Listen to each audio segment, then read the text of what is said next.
Hola amigos, bienvenidos al canal del Analista Indeseable, el lugar donde conversamos sobre temas indeseables e inconvenientes para las dictaduras de izquierda en todo el mundo, y en especial a la dictadura cubana.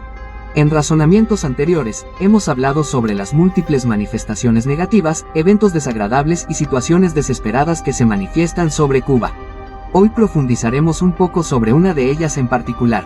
Nos referimos a la preocupante situación sanitaria y epidemiológica en la mayor de las Antillas.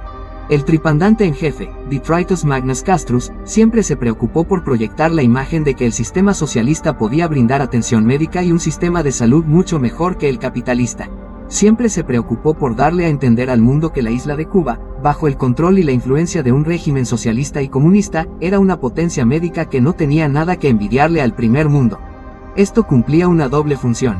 Por un lado se utilizaba como herramienta política llevando a los propios médicos que eran enviados a otros países, bajo el rimbombante nombre de misión internacionalista, a que se convirtieran no solamente en galenos sanadores, sino también en predicadores del socialismo y todas sus, entre comillas, aparentes ventajas.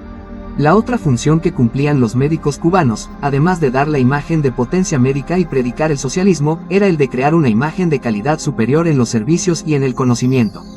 Esto le sirvió al tripandante jefe para obtener muchas ganancias a costa de su llamado ejército de batas blancas, con un nivel de rentabilidad nunca antes visto. Los médicos cubanos han sido, y son, explotados actualmente. Eventualmente, los mejores escapan a otros países, y los mediocres son los que se quedan en Cuba, diagnosticando mal a los pacientes, sin afrontar las consecuencias por sus ignorantes acciones. El tripandante en jefe trató de vender al sistema de salud cubano como el mejor del mundo, como una potencia médica. Esa casa de cristal le pudo funcionar durante un tiempo, pero al final la verdad se abre paso. El sistema de salud socialista de Cuba está fallando, falla y vuelve a fallar. El pueblo cubano es el que paga las consecuencias. Uno de los engranajes que nunca ha fallado en la potencia médica es la manipulación de las estadísticas. Siempre han jugado con los números, los han falsificado, los han cambiado groseramente. Al principio para mantener la falsa imagen antes dicha y en los últimos tiempos para tratar de mantener funcionando la absurda obra teatral socialista, sobre todo en lo tocante a la salud. Esta situación comienza a hacerse más evidente en los años 90. En ese tiempo, una epidemia de ceguera apareció de improviso y se regó como pólvora entre la población cubana. El tripandante en jefe, Detritus Magnus Castrus, hizo caso omiso a la alerta emitida por el destacado epidemiólogo, Dr. Héctor Terry. Dicha alerta, de acuerdo al Dr. Terry, era causada por un severo déficit de vitaminas del tipo complejo B. Por supuesto, Detritus Magnus Castrus nunca estuvo dispuesto a reconocer el problema públicamente. Lo que hizo fue culpar a los Estados Unidos, su enemigo que siempre estaba presente para que se le achacaran las culpas de cuanto fallo sistémico del socialismo apareciera. La potencial verdad descubierta por el Dr. Terry debía ser ocultada cuanto antes. El buen doctor fue destituido y su informe fue hecho desaparecer. Pero esto no hizo que el brote de ceguera desapareciera por arte de magia. Fue todo lo contrario, aumentó tanto que llegó hasta las oficinas de la Organización Mundial de la Salud. El oftalmólogo norteamericano Alfredo Sadun fue consultado y comisionado para investigar el misterioso virus que afectaba el nervio óptico. Al final, el Dr. Sadun y su equipo pudieron confirmar que la causa de la neuropatía óptica que padecía la población era producto del déficit nutricional que ya tenía el pueblo. El hambre sacaba las uñas. Entonces y solo entonces, Detritus Magnus Castrus ordenó la fabricación y distribución masiva de suplementos de ácido fólico y vitamina B. Pero mucha gente inocente tuvo que pagar un alto precio, pues para cuando el Dr. Sadun hizo su entrada en Cuba para investigar el caso, ya cerca de 50.000 cubanos habían quedado ciegos, en forma parcial o totalmente. La epidemia de COVID-19 no se quedó atrás en ineficiencia socialista.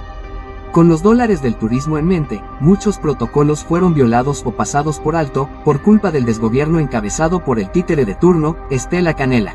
La enfermedad se salió de control y provocó una elevada mortandad en 2021. Aquí entra en juego la manipulación de las estadísticas, la falsificación de los números de fallecidos, los certificados de defunción mostrando otras causas de muerte diferentes a la real, el COVID.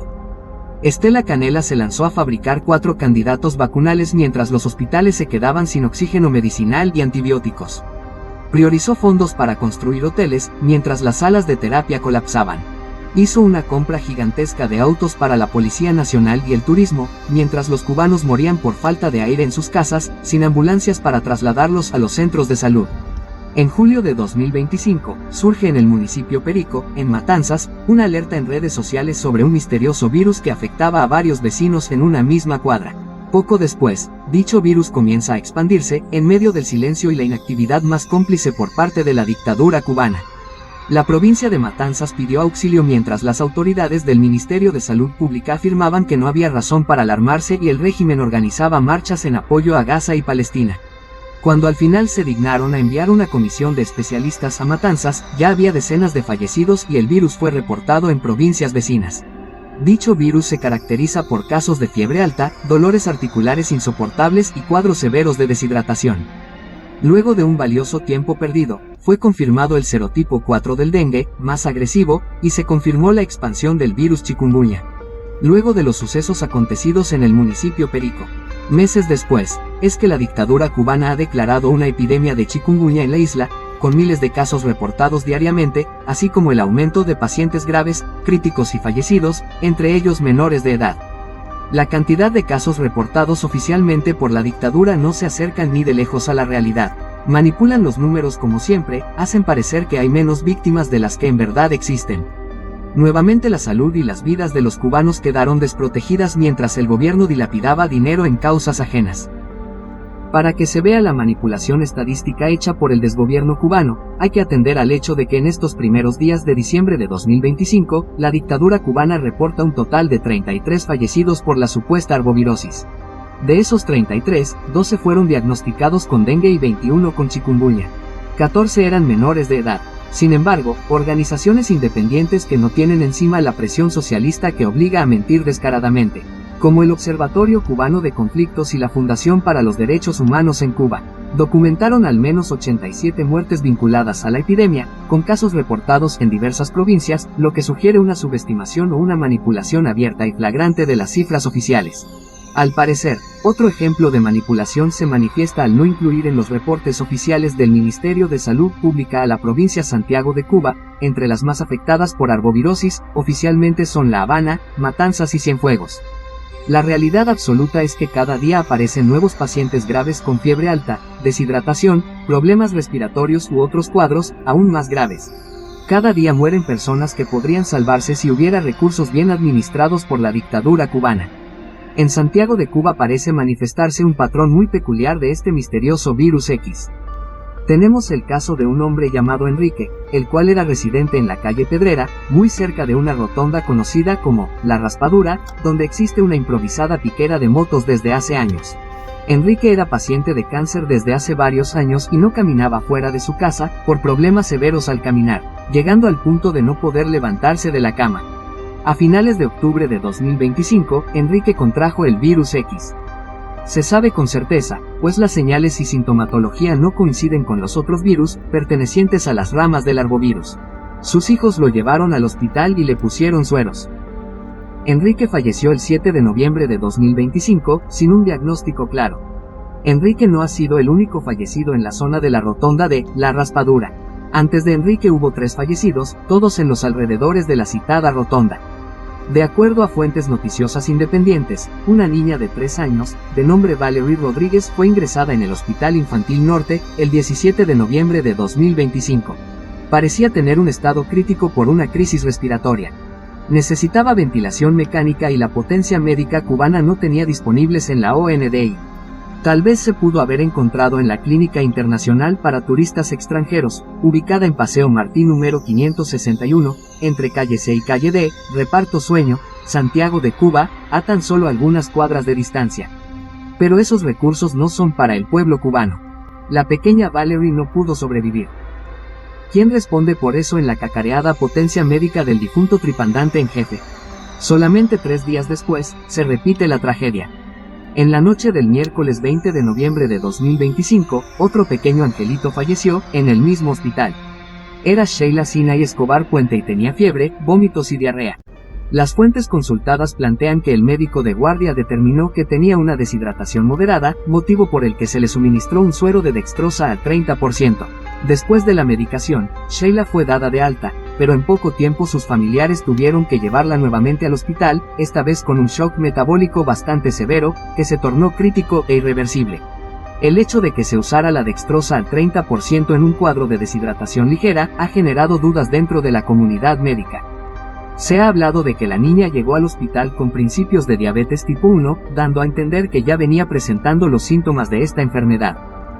Sin embargo, su tío, Richard Puente Barreiro, quien denunció en su perfil de Facebook lo ocurrido, declaró a Cubanet que salvo los vómitos, la fiebre y las diarreas de ese día, la niña estaba completamente sana y, por consiguiente, la cetoacidosis diabética que se le diagnosticó, así como la taquicardia y las convulsiones persistentes que sufrió, fueron posteriores a la administración del suero, como una reacción adversa que provocó su fallecimiento. Otro caso es el de Daisy Lorena Gómez Avillú, estudiante de la Facultad en Grado 2 de Medicina, natural de Songo La Maya, fue hospitalizada tras presentar malestares asociados a arbovirosis. Durante su ingreso, le diagnosticaron leucemia mieloide. Días después, mientras se recuperaba de los síntomas virales, reportó un fuerte dolor abdominal y sufrió un vómito de sangre. Pocos minutos después falleció, el jueves 13 de noviembre. Este caso muestra cómo la enfermedad se está comportando de una manera letal incluso en personas jóvenes y previamente saludables.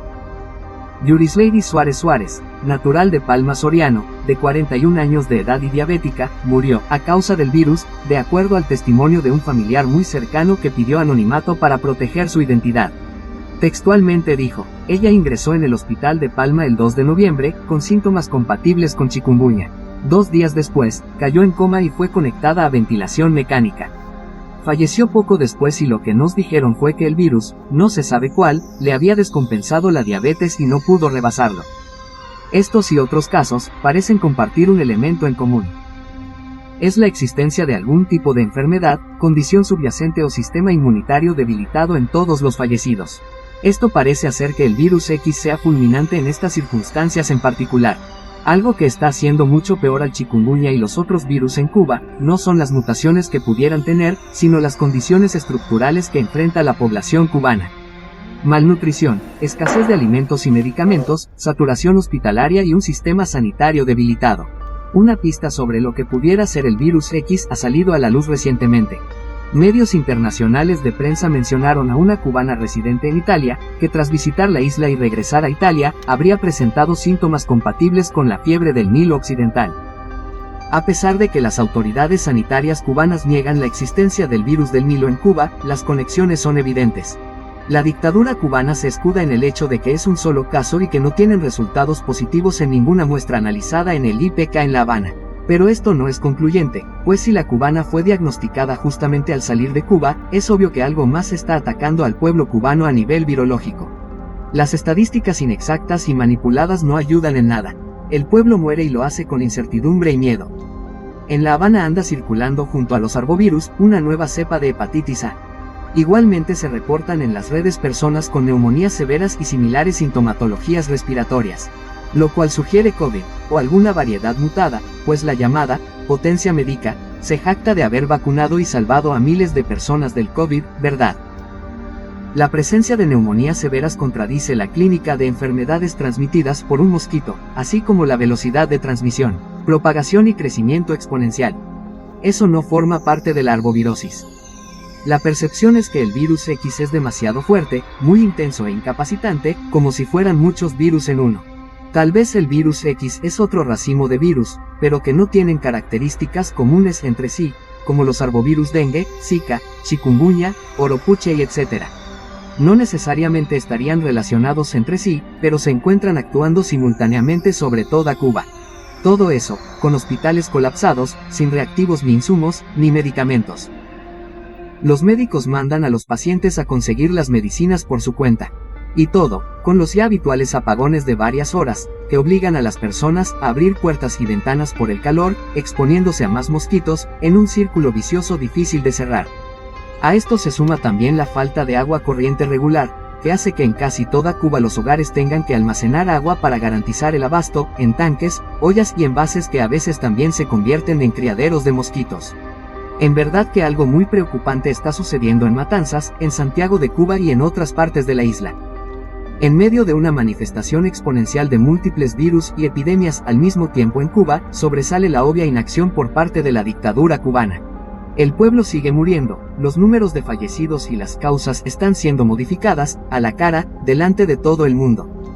Alguien muy sabio dijo lo siguiente: el día que, por fin, se haga justicia en Cuba, las salas de lo penal no darán abasto para juzgar a los responsables directos e indirectos de tanta incuria, complicidad criminal y desamparo institucional con consecuencias fatales. El gobierno de Díaz-Canel, perpetuador del desastre creado por Fidel Castro, ha convertido exitosamente a Cuba en un ecosistema hostil a la salud, la rehabilitación y la vida. Uno de los peligros es que todo esto pasa y muy pocas personas están realmente investigando esta situación.